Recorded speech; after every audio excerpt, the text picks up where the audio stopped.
Hello, welcome everyone. So today we'll be taking up the daily quiz for the date 8th March 2024. So today is International Women's Day. A very happy Women's Day to each and every one of you. And so this is the photo of the women members of our Indian Constituent Assembly. So they had a great contribution in framing our Indian Constitution.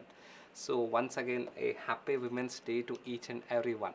And before that, before we get into the actual discussion, there's a very tiny announcement. So this is regarding your national scholarship test that is going to be conducted on the 10th of March, and all the details are given in the description below.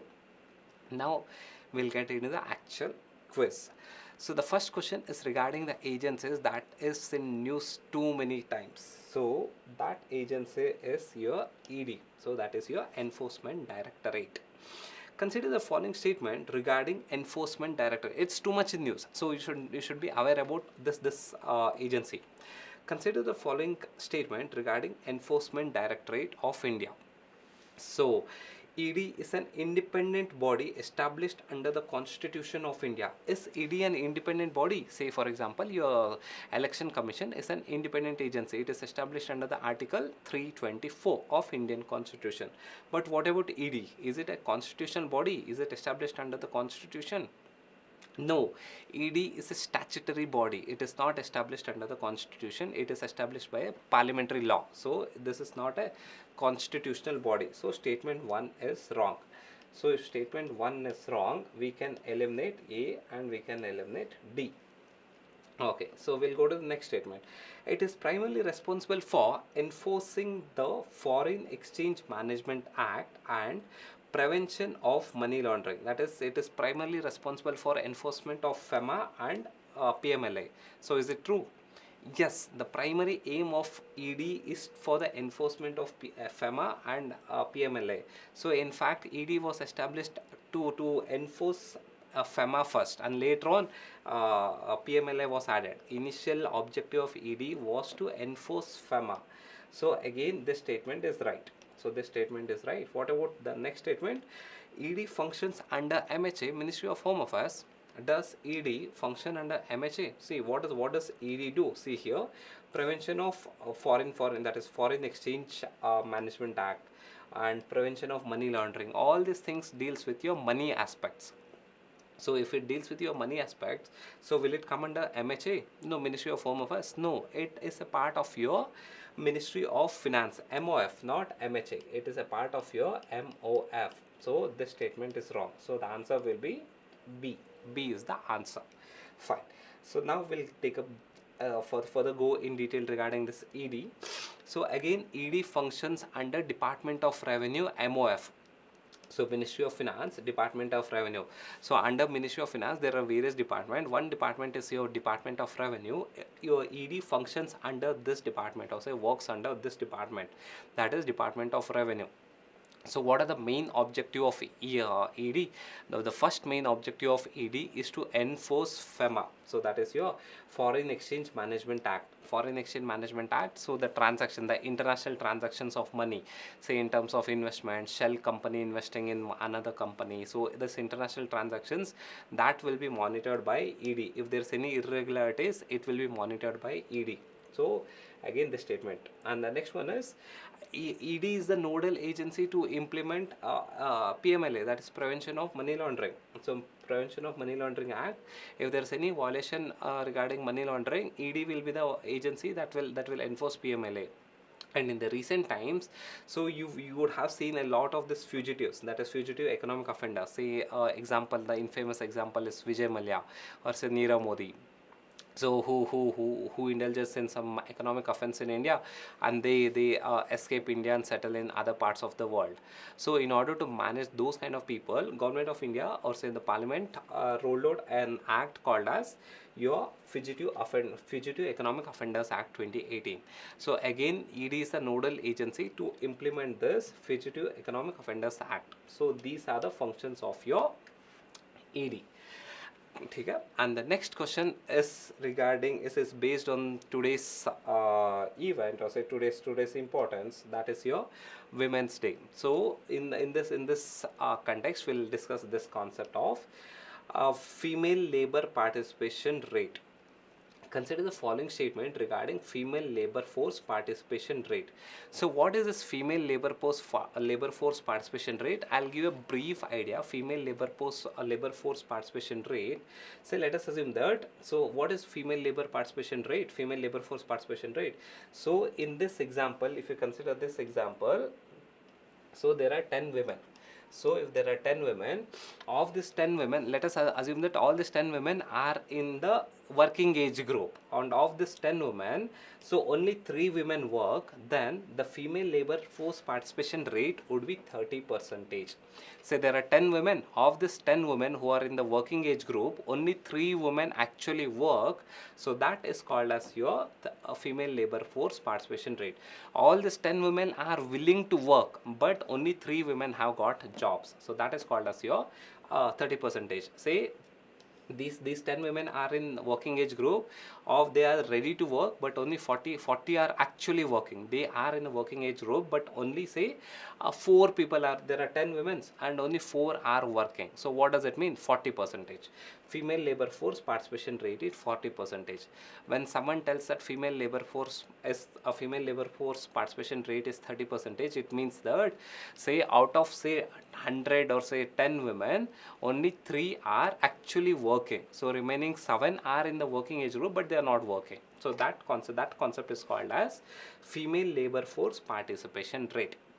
So in this I hope this is clear now. So in this example, if you consider here, so there are 10 women and all these 5 women are actually working. These 10 women are in the working age group and these 5 women are actually working, then the female labor force participation rate would be 50%. As simple as this. Now let us get into this concept, that is, consider the following statement regarding female labor force participation rate in India. In India, that is, India's female labor force participation rate has been steadily increasing over the last 5 years, reflecting the greater female empowerment. So is it true? Yes, it is true. As per the recent data given in the parliament, it is true. The female labor force participation rate is increasing in the recent times, and it has gone up to say somewhere around 37-38%. 37-38% is the current female labor force participation rate in India. So this is right. So India has one of the highest female labor force participation rate in the world, signifying strong presence of women in the workforce. Is it true? Does India has the highest female labor force participation rate? No, we are not even the highest. We are not even in the world's average. The world's average is 50%. If you see here, this is your world's average. 50%, it's somewhere 53%, but India's female labor force participation rate is 37%. So we are not even close to the world's average. So second statement is wrong.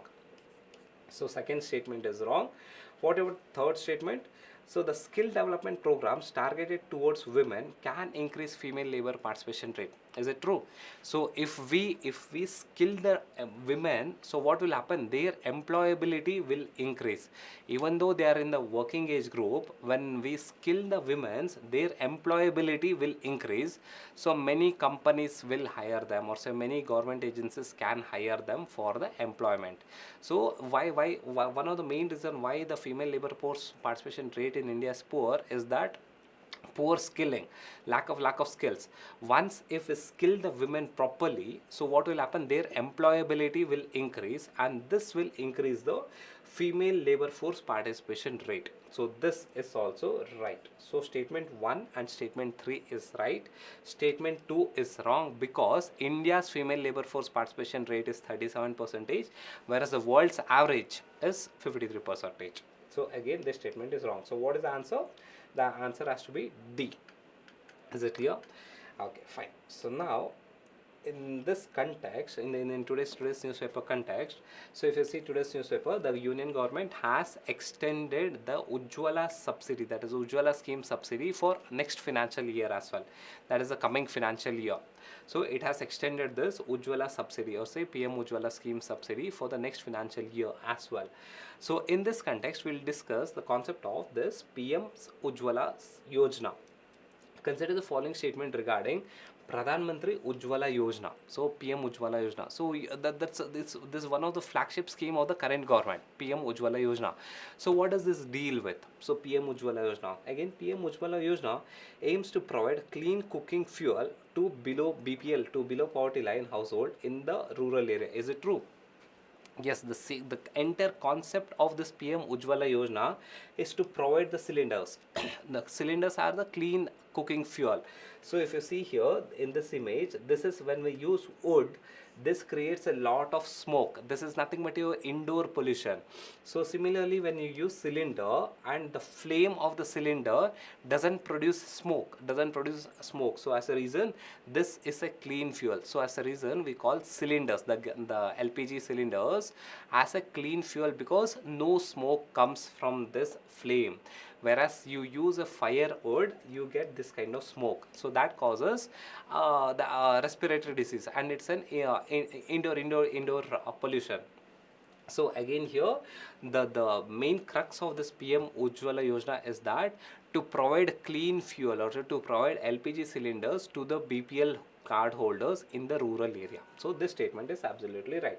So statement 1 is right. So statement 1 is right. I'll eliminate B. So one of the objective of PM Ujjwala Yojana is to reduce the indoor air pollution caused by the traditional cooking fuel. Yes, one of the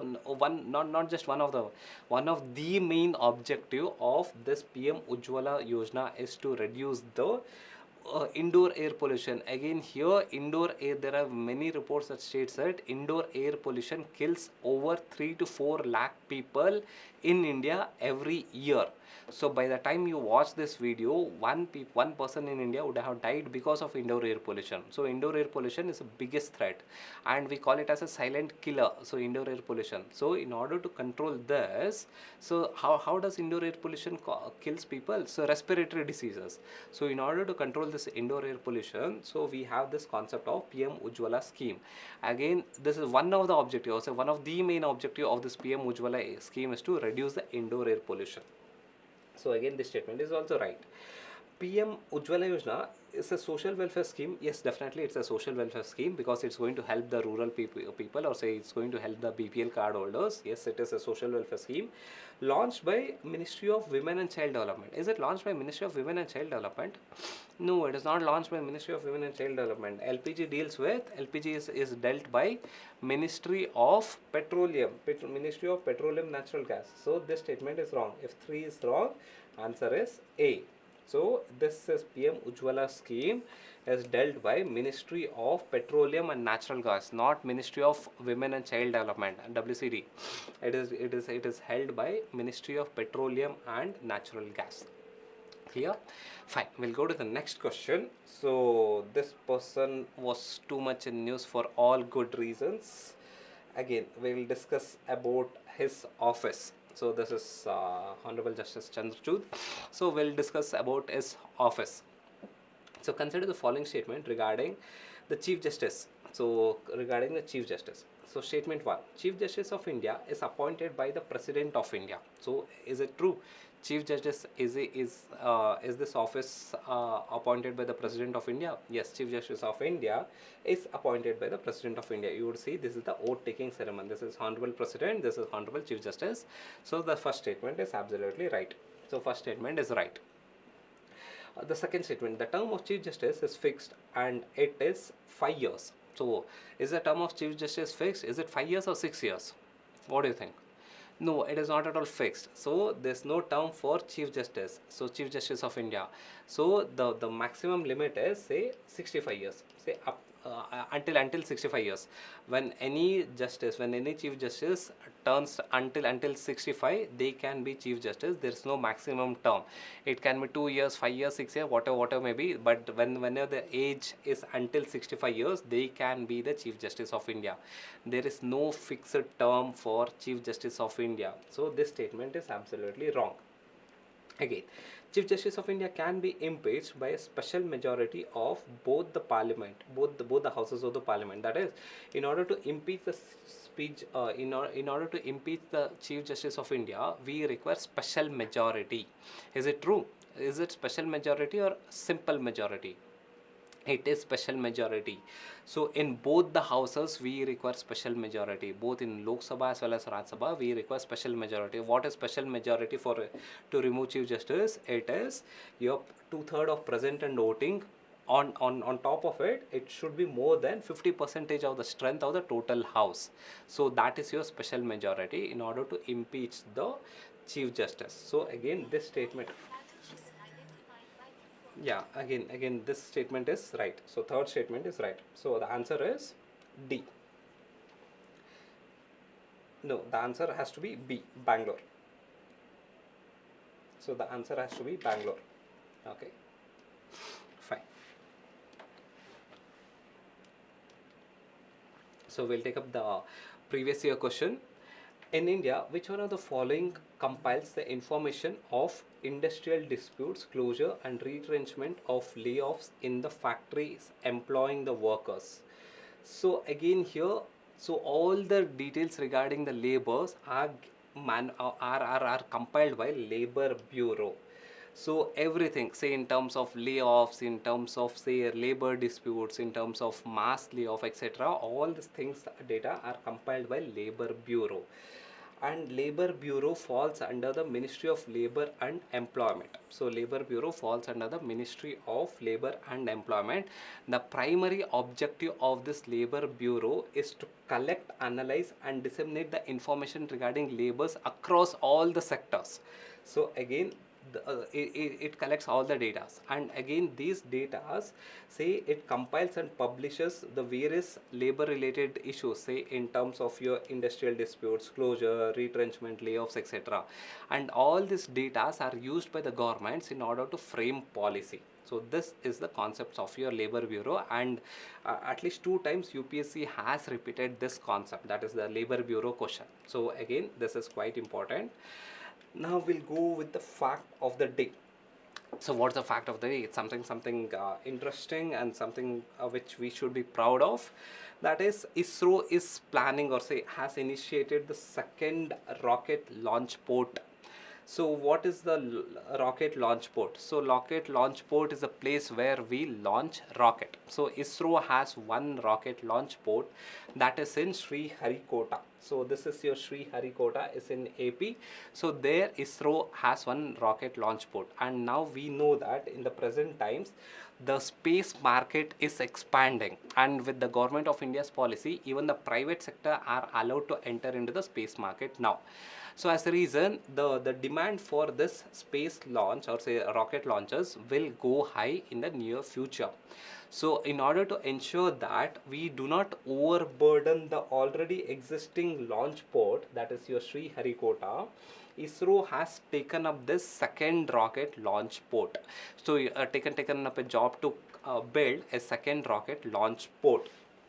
So that is your, the first rocket launch port was, we call it as Satish Dhawan Space Center, that is in Sriharikota, and now ISRO is planning to have, or say initiated a new second, that is a second rocket launch port, that is in Tamil Nadu. It is in Kulashekarapattinam, that is in Thoothukudi district. So this is your Kulashekarapattinam, this is in Thoothukudi district. Again here ISRO is planning to have a second rocket launch port. Again, so now what ISRO has planned is that all the minor launch vehicles will be launched from this Kulashekarapattinam, and all the major launches, say in terms of massive payloads or so big payloads, that will be launched from Sriharikota. And the new private sectors whose rocket has to be launched, that would be launched from this Kulashekara Pattinam. So this is the second launch rocket launch board which ISRO is planning, and so ISRO has given has planned that by within 2 or 2.5 years they would be completing, or said they would be completely developing this second launch port. So this is the end of your fact of the day, and yeah, thank you guys, thank you everyone.